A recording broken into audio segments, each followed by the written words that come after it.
कहते हैं ना कि इंसान गलतियों का पुतला होता है, क्योंकि इस संसार में कोई भी एक ऐसा इंसान नहीं है जो अपने पूरे जीवन में कभी कोई गलती नहीं किया है।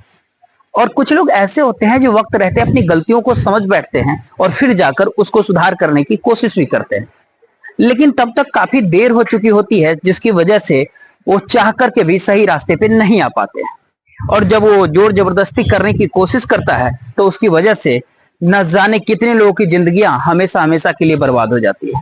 आज की सच्ची घटना में ठीक कुछ ऐसा ही होता है। इसी बात को समझने का प्रयास करता है तो वीडियो में बने रहिएगा।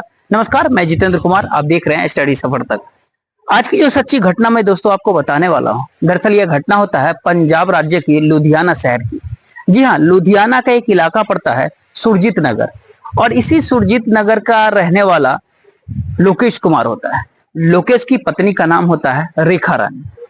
जी हाँ, लोकेश के टोटल 2 बच्चे होते हैं, जिसमें से एक बेटा और एक बेटी होती है। लोकेश जो एक प्राइवेट कंपनी के अंदर नौकरी करता है, ठीक ठाक पैसे भी कमाता है और अपने पूरे परिवार के साथ बड़ी ही खुशहाल तरीके से अपने जीवन को व्यतीत करता है। बात मैं आपसे ये कर रहा हूँ 2 अप्रैल के सुबह की समय की। दरअसल हर रोज की तरह लोकेश जब अपने ड्यूटी चला जाता है, उसके बच्चे भी जब अपने स्कूल चले जाते हैं, जब करीब 2 घंटे का समय बीतता है, इधर लोकेश को अपने ऑफिस गए 2 घंटा भी नहीं बीता था, तभी पड़ोस का रहने वाला एक व्यक्ति लोकेश के मोबाइल पे कॉल करता है और कहता है कि लोकेश भाई, गजब हो गया, दरअसल किसी ने तुम्हारी पत्नी की हत्या कर दिया है, तुम जल्दी से घर आ जाओ। अब पड़ोसी जैसे इस तरह की बातें लोकेश से कहते हैं, लोकेश ये बात सुन करके एकदम से घबरा जाता है, डर जाता है और ऑफिस से छुट्टी लेकर के अपने घर पर आ जाता है। लेकिन लोकेश जब अपने घर पे आता है, तब तक वहां पर पुलिस भी आ चुकी थी और गांव के सैकड़ों लोग इकट्ठा हो गए थे। पुलिस जब उस रेखा की लाश को चेक करते हैं तो पता चलता है उसके गले पे किसी तेजधार हथियार को चलाया गया है। दरअसल रेखा की लाश जो उसके घर के भीतर ही एक बेड पे पड़ा होता है। पुलिस घटनास्थल के पूरी बारीकी तरीके से मुआयना करते हैं, लेकिन इसके बावजूद भी पुलिस के हाथ कोई ठोस सबूत नहीं मिलता है। इसीलिए पुलिस सबसे पहले उस लाश को अपने कब्जे में लेकर के जिला अस्पताल भेज देती है पोस्टमार्टम के लिए, और फिर इस हत्या के बारे में रेखा के पति लोकेश से पूछताछ करती है कि क्या तुम्हें किसी के ऊपर शक है कि तुम्हारी पत्नी को कौन मार सकता है, कौन हत्या कर सकता है। इस पर लोकेश पुलिस वालों को बताता है कि साहब, मुझे शक ही नहीं है, बल्कि पूरा यकीन है कि दरअसल मेरी पत्नी का हत्या किसी और ने नहीं, बल्कि मेरे ही पड़ोस का रहने वाला वीरेंद्र कुमार ने किया होगा। लोकेश जब वीरेंद्र का नाम लेता है, बगल के ही रहने वाले वीरेंद्र के घर पे पुलिस जब उससे पूछताछ करने के लिए पहुंचती है तो देखती है कि वीरेंद्र के अपने बेड पे पड़ा हुआ है और वो छटपटा रहा था। दरअसल वीरेंद्र भी उल्टियां कर रहा था। अब पुलिस जब वीरेंद्र को इस स्थिति में देखती है, आनंद फानन में लेकर के फिर उस अस्पताल में लेकर के जाती है। डॉक्टर जब वीरेंद्र का इलाज करते हैं, जब वीरेंद्र होश में आ जाता है, उसके बाद से पुलिस अब वीरेंद्र से रेखा रानी की हत्या के बारे में पूछताछ करती है। इस पर वीरेंद्र भी बिना किसी शक्ति दबाव के ही पुलिस वालों को बताता है कि साहब, रेखा की हत्या मैंने ही किया है। लेकिन वीरेंद्र जब इस हत्या कांड की पूरी कहानी जब पुलिस वालों को अपनी ही जुबानी बताता है तो सच में इसको सुनने के बाद पुलिस प्रशासन भी एकदम से डर जाती है। दरअसल इस कहानी की शुरुआत होती है घटना से करीब 2 वर्ष पहले। लोकेश जो अपने माता पिता के इकलौता संतान है, लेकिन बेहद ही गरीब परिवार से होता है। लोकेश के पास खेती किसानी के अलावा कुछ और मौका होता नहीं है। लेकिन लोकेश जब जवानी के दहलीज पे कदम रखता है तो लोकेश के पिता उसकी शादी उत्तराखंड के देहरादून के रहने वाला रेखा रानी से उसकी शादी करवा देते हैं। रेखा जो देखने में काफी खूबसूरत तो होती है, पढ़ी लिखी भी होती है, लेकिन लोकेश न तो शकल सूरत में कुछ बेहतर होता है और न ही पढ़ा लिखा होता है। लेकिन लोकेश रेखा से शादी कर जब अपने घर लेकर के आता है और जब अपनी पत्नी की खूबसूरती को देखता है तो अपनी पत्नी की एकदम से दीवाना हो जाता है। जी हाँ, दरअसल लोकेश अपनी पत्नी से प्यार करने लगता है, और प्यार सिर्फ लोकेश को ही नहीं होता, बल्कि रेखा भी अपने पति लोकेश को काफी पसंद करने लगती है। उसके बाद से लोकेश को अपने ही जमीन पे खेती किसानी का काम किया करता था और अपने पत्नी के साथ अच्छे से गुजारा करता था। बहुत बेहतर तरीके से समय बीतता है और समय के अनुसार रेखा 2 बच्चों की माँ भी बन जाती है। लेकिन रेखा की दोनों बच्चे जब इस दुनिया में आ जाते हैं, उसके बाद से उसके घर की माली स्थिति काफी खराब हो जाती है, और इधर लोकेश के पिता और माँ भी इस दुनिया को तब तक छोड़कर चले जाते हैं। अब घर की माली स्थिति जब बहुत ज्यादा खराब हो जाती है, एक दिन रेखा अपने पति को समझाते बुझाते हुए कहती है कि अब मेरा गुजारा बसरा इस खेती किसानी से नहीं हो सकता है, इसीलिए मैं चाहती हूँ कि तुम किसी शहर के अंदर जाकर के कोई नौकरी तलाश कर लो। रेखा जब इस तरह की बातें लोकेश को समझाती है तो लोकेश को भी अपने पत्नी यानी रेखा का ये सुझाव कहीं ना कहीं पसंद आ जाता है, और फिर एक नौकरी की तलाश में पंजाब प्रदेश के लुधियाना शहर में लोकेश चला जाता है। लुधियाना शहर में जाता है, शुरू में लोकेश को काफी दिक्कतें होती है, लेकिन जब कुछ महीनों का समय बीतता है, आखिरकार लोकेश एक बहुत बढ़िया कंपनी में उसे नौकरी लग जाती है, जहां पर वो लोकेश ठीक ठाक पैसा भी कमाने लगता है।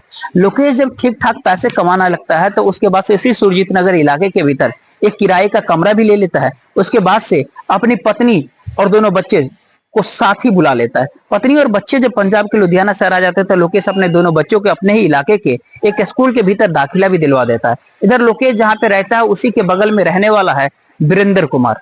वीरेंद्र जिसकी उम्र होती है करीब करीब 22 वर्ष, जो कुमारा होता है, जो एक प्राइवेट कंपनी के अंदर नौकरी किया करता था।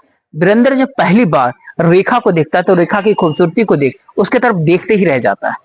लेकिन दरअसल जब वीरेंद्र इस चीज से ज्यादा शॉक्ड हो जाता है कि रेखा जितनी खूबसूरत होती है उसके पति कुछ खास ज्यादा शकल सूरत वाला नहीं होता है।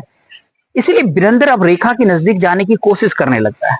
अब हालांकि वीरेंद्र रेखा से एक दो बार बातचीत करने की भी कोशिश करता है, लेकिन रेखा उससे को कुछ ज्यादा भाव ही नहीं देती है। इसीलिए वीरेंद्र अब रेखा के नजदीक जाने के लिए एक प्लान तैयार करता है और सबसे पहले उसके पति लोकेश से वो दोस्ती कर लेता है।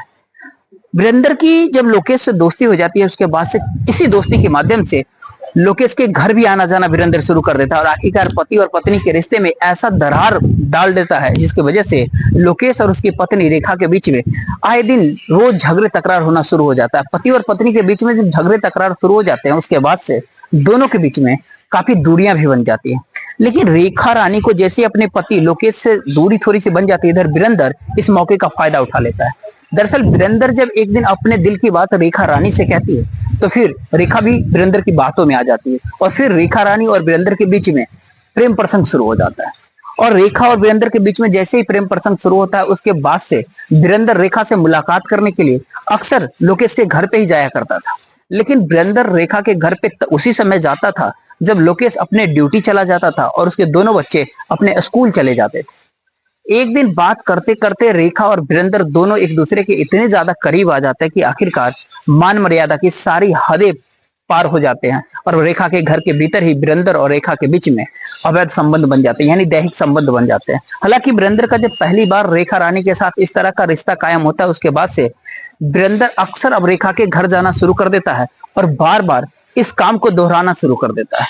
हालांकि शुरू शुरू में इस बात की जानकारी लोकेश को तो बिल्कुल भी नहीं पता चलता, लेकिन जैसे ही कुछ महीने का समय बीतता है धीरे धीरे करके इस बात की जानकारी आस पड़ोस के लोगों को जरूर पता चल जाता है। और पड़ोसियों को जब इस तरह की कहानी पता चलती है तो एक दिन इस बात की खबर लोकेश के कानों तक पहुंच जाती है। हालांकि लोकेश को जब अपनी पत्नी की करतूतों के बारे में जब पता चलता है, लोकेश न तो अपनी पत्नी को डांट फटकार लगाता है न ही उसे मारता पीटता है, बल्कि लोकेश रात के समय जब ड्यूटी से अपने घर पर वापस आता है अपनी पत्नी को बहुत ही प्यार से समझाता है। कहता है कि आस पड़ोस में मेरी काफी बदनामी हो रही है, अगर तुमसे कोई गलती हुई है तो अपनी गलती तुम मान लो और वीरेंद्र को तुम छोड़ दो। लेकिन रेखा अपनी पति से झूठ कह देती है कि पड़ोसी मुझे बदनाम करने की कोशिश कर रहा है, मेरा वीरेंद्र के साथ कोई भी चक्कर नहीं, कोई भी अवैध संबंध नहीं, कोई भी रिश्ता नहीं। हालांकि इसके बावजूद भी लोकेश को ये पूरा भरोसा हो जाता है कि उसकी पत्नी यानी रेखा रानी का वीरेंद्र के साथ में प्रेम प्रसंग चल रहा है। उसके बाद से न तो लोकेश अपनी पत्नी को कभी समझाने की कोशिश करता है और न ही उसको कभी रोकने की कोशिश करता है। जैसे जैसे समय धीरे धीरे बीतता है इधर वीरेंद्र अब रेखा को काफी दीवानों की तरह चाहने लगता है। जब कुछ महीनों का समय बीतता है एक दिन वीरेंद्र जब रेखा से मुलाकात करने के लिए उसके घर पे जाता है तो रेखा से वो कहता है कि अब मैं तुम्हारे बगैर नहीं रह सकता हूँ। दरअसल मैं चाहता हूँ कि हम दोनों अब यहाँ से कहीं दूर भाग चलते हैं और चल करके आपस में शादी कर लेते हैं। वीरेंद्र जब अपनी दिल की बात रेखा रानी से कहता है तो रेखा भी उसको समझाते हुए कहती है इस तरह का फैसला मैं जल्दबाजी में नहीं ले सकती, मुझे सोचने और समझने का थोड़ा सा समय चाहिए। अब हालांकि वक्त तो ले लेती है लेकिन इसके बीच में वीरेंद्र जब कभी भी रेखा से मिलने के लिए जाता है रेखा उससे मुलाकात करने से इनकार नहीं करती। लेकिन जब 2-3 महीने का समय बीतता है एक दिन अचानक वीरेंद्र जब रेखा से मुलाकात करने के लिए जाता है तो उसे कहता है कि आज मुझे साफ साफ तुम कह दो कि तुम मेरे साथ घर छोड़ करके भागोगे या नहीं। हालांकि घर छोड़ने की बात जब वीरेंद्र कहता है तो रेखा रानी भी काफी प्यार से उसे समझाते हुए कहती है कि मैं अपने घर परिवार को किसी भी हाल में किसी भी कीमत पे नहीं छोड़ सकती हूँ। वीरेंद्र भी रेखा को काफी समझाने बुझाने की कोशिश करता है कि मैं तुम्हें दुनिया की तमाम सारा खुशियां ला करके दूंगा, लेकिन इसके बावजूद भी रेखा वीरेंद्र की बातों में ही नहीं आती है। उस दिन तो वीरेंद्र वापस आ जाता है, लेकिन 2 अप्रैल को इधर लोकेश जो अपने ड्यूटी चला जाता है उसके दोनों बच्चे अपने अपने स्कूल चले जाते हैं। वीरेंद्र ये फैसला करके जाता है कि आज मैं रेखा से साफ साफ क्लियर कट कर लूंगा कि वो मेरे साथ भागेगी, चलेगी या फिर नहीं चलेगी। करीब 11 बजे के आसपास वीरेंद्र जब रेखा के घर पर पहुंचता है, जाकर के रेखा के ऊपर दबाव डालने लगता है। इसके बावजूद भी रेखा उसको समझाते बुझाते हुए फिर से कहती है कि मैं तुम्हारे साथ घर छोड़ करके नहीं जा सकती हूँ।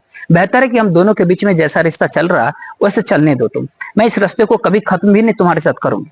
लेकिन जैसे ही वीरेंद्र उसे ये कहता है कि मैं अब तुम्हारे बगैर नहीं रह सकता, मैं नहीं चाहता कि अब तुम्हारे शरीर को लोकेश दोबारा छुए। वीरेंद्र जब अपनी जिद पर उतर जाता है, उसके बाद से रेखा भी अपनी फाइनली फैसला सुनाते हुए वीरेंद्र से कहती है कि मैं तुम्हारे साथ किसी भी हाल में अपना घर परिवार नहीं छोड़ सकती। रेखा जब अपनी फाइनली फैसला वीरेंद्र को सुना देते हैं, उसके बाद वीरेंद्र अब रेखा को धमकी देने लगता है। कहता है कि अगर तुम मेरे साथ घर छोड़ करके नहीं जाओगे तो मेरे और तुम्हारे बीच में जो रिश्ता है मैं आस पड़ोस में और सब लोगों को चिल्ला चिल्ला करके बता दूंगा। वीरेंद्र जब इस तरह की धमकी रेखा को देता है, रेखा इस धमकी को सुन करके काफी गुस्से में आ जाती है और कहती है वीरेंद्र से कि मुझे तुम्हारी धमकियों से कोई डर नहीं लगता। जो तुम धमकी दे रहे हो ये ऑलरेडी आस पड़ोस के लोग पहले से ही जानते हैं। शुक्र है मेरे पति का कि इतना सब कुछ जानने के बावजूद भी मेरे पति ने न तो मुझे कभी मारा पीटा है और न ही कभी मुझे घर से निकाला है। मैं ऐसे देवता पति को किसी भी कीमत पे नहीं छोड़ सकती हूँ। रेखा जब अपनी पति की बुराई करती है तो ये सुन करके वीरेंद्र को बिल्कुल भी अच्छा नहीं लगता। उसके तन बदन में एकदम से कहते हैं आग लग जाती है। वीरेंद्र उसे धमकी देते हुए कहता है कि जब तुम पहली बार मुझसे मुलाकात किया था उस दिन तुम मेरे पास क्या सोच करके आई थी।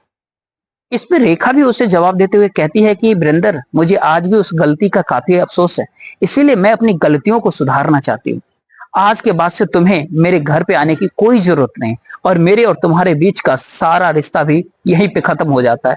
रेखा जब वीरेंद्र को अपने घर से निकालने की कोशिश करती है, इस तरह की बातें कहती है, वीरेंद्र उसी समय इस प्रकार से गुस्से में आग बबूला हो जाता है कि गुस्से में किचन में जाता है, वहां से एक तेज धारदार हथियार को निकालता है और उसी हथियार से रेखा रानी के गले के ऊपर वार कर देता है। हालांकि पहला जब वो वार करता है वीरेंद्र, रेखा अपने हाथों से उसे धर लेती है जिसकी वजह से उसकी एक उंगली कट जाती है।